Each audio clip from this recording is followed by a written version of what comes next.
নিম্ন মানের জান্নাতি মানে সবচেয়ে শেষের দিকে যারা জান্নাতে যাবে তাদের সাথেই দুজন করে হুরুন আইন, আহাল পরিবার তো আছেই, গিলমান পানপাত্র নিয়ে চারপাশে ঘোরাফেরা করে।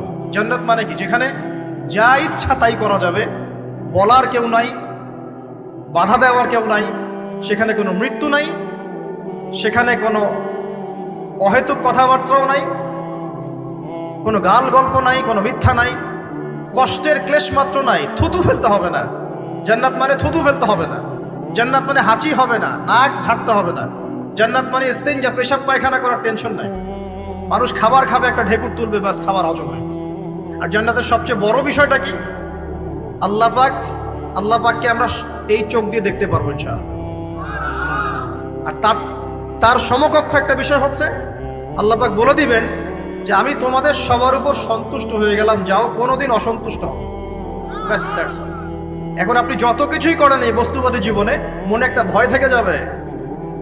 আপনি বিশ্ব নেতা হয়েছেন, বড় শিল্পপতি হয়েছেন, পলিটিশিয়ান হয়েছেন, ইকোনমিস্ট হয়েছেন, মনে একটা ভয় থেকে যাবে যে মরতে আমাকে হবে, আল্লাহ আমাকে ধরবেই, হিসেব আমাকে দেওয়া লাগবেই, কবরে আমাকে একাই যাওয়া লাগবেই, আমাকে কিয়ামতের মাঠে দাঁড়াতে হবে আল্লাহর সামনে।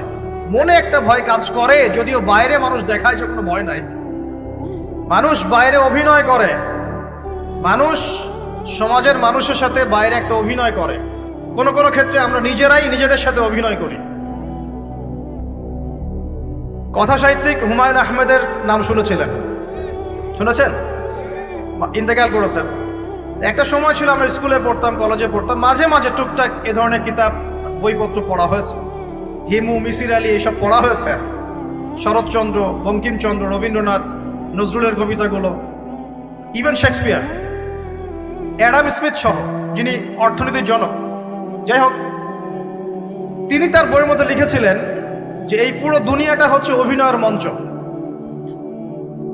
কথা সাহিত্যিক তিনি বলছেন তার মতো করে এই পুরো দুনিয়াটাই অভিনয়ের মঞ্চ, আর আমরা সবাই নিজ নিজ জায়গায় অন্যের সাথে অভিনয় করছি। কোনো কোনো ক্ষেত্রে আমরা নিজেরা নিজেদের সাথে অভিনয় করছি।